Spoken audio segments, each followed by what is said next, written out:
Credit card కావాలంటే ఇప్పుడున్న market condition ప్రకారం అయితే 750 అబోవ్ ఉండాలి. ఇది క్లియర్గా ఉండాలి.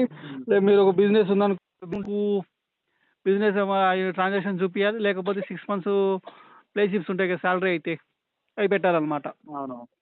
అలా అయితే వస్తుంది అనమాట. ఇప్పుడు చాలా ఓకే. టైట్ ఉంది. ఓకే. సివిల్ తక్కువనా సరే ఏమైనా జాబ్ ఉండాలి. జాబ్ అని కాదు, జాబ్ నువ్వు కరెక్ట్ జాబ్ ఉండాలి కరెక్ట్గా ఉండాలి. కరెక్ట్ శాలరీ ఒక నెల 30-40 వేలు పడుతుంది అనుకో వేళ, అలా అని ఇస్తారు. ఉమ్. ఒకసారి వన్స్ మీరు సెటిల్మెంట్ చేసుకున్నారంటే మాత్రం ఏ కార్డు కూడా రాదు.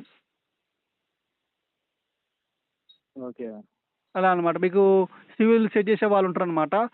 భువనగిరిలో ఎవరైనా ఉన్నారో లేదు చూడండి ఒకసారి. సివిల్ సెట్ చేసే వాళ్ళు ఉంటే మీకు మీ మీద ఎంక్వైరీస్ ఏమున్నాయో ఆర్బీఐకి చాలాన్ కట్టేస్తే అవి నివారణ చేస్తారు అవి. ఎంతైతే చాలానికి అది సిస్టమ్ జనరేట్ చేస్తాం, మన చేతిలో ఏముండదు. ఇంత 1000 రూపాయలు అయిపోతుందా? 5-6 వేలు అవుతుంది నాకు తెలిసినంత వరకు అయితే. 5-6 వేలు అవుతుందా? అవును. ఇప్పుడు వేరే దారి లేదా ఇప్పుడు అట్లా కాకుండా? అలా లేదన్న. ఇప్పుడు ఎందుకంటే ఆర్బీఐ ఏం చేసిందంటే ఎవరు పడితే వాళ్ళ క్రెడిట్ కార్డులు ఇస్తున్నారు దీనివల్ల ఎక్కువ మోసాలు జరుగుతున్నాయి అనేసి కట్టుకోలేని వాళ్ళు కూడా మీరు అవి ఇవ్వడం వల్ల ఇచ్చిన వాళ్ళని అప్పుల పాలు చేస్తున్నారనేసి స్ట్రిక్ట్గా అయిపోయింది అనమాట. ఇంతకుముందు అంటే ఎవరు పడితే వాళ్ళకి ఇచ్చేది, కానీ ఇప్పుడు అంతే స్ట్రిక్ట్. ఏ కార్డు అప్లై చేసినా రిజెక్ట్ అవుతున్నాయి అనమాట. అంతేనా? ఇప్పుడు ఇంతకుముందు మీకు క్రెడిట్ కార్డు ఉందనుకో, వేళ క్రెడిట్ కార్డ్ బేస్ చేసుకుని కూడా ఇస్తారనమాట. మీరు అలాంటి ఇంతకుముందు క్లోజ్ చేశారు క్రెడిట్ కార్డ్ ఏమైనా? ఏ క్రెడిట్ కార్డ్ వాళ్ళే ఫస్ట్ టైం వాడదాం అనుకుంటున్నా.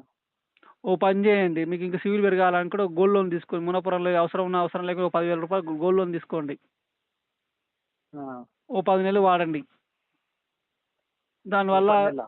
10 నెలలు వాడండి అంటున్నా. ఉదాహరణకు మీకు గోల్డ్ ఉందనుకో, వేళ 10,000 తీసుకో. 10,000 మాత్రం తీసుకో. మనపురం గోల్డ్. 10,000 తీసుకో, ఎక్కువ తీసుకోక. మళ్ళా నెలకు ఒక 1000 రూపాయలు కట్టేటట్టు చూసుకో. అలా పెరుగుతాయి అన్నమాట సివిల్. గోల్డ్ లోన్ అంటే గోల్డ్ పెట్టే ఇస్తారుగా? అవును. దీనివల్ల ఏంటంటే నీకు డబ్బులు బడెన్ కాకుండా ఉంటుంది, అక్కడ నీకు పెరుగుతూ వస్తుంది అనమాట. సివిల్ పెరగడానికి ఒక మంచి మంచి అవకాశాలు అనమాట. అట్లా అనమాట. ఓకేనా? సరే అన్న.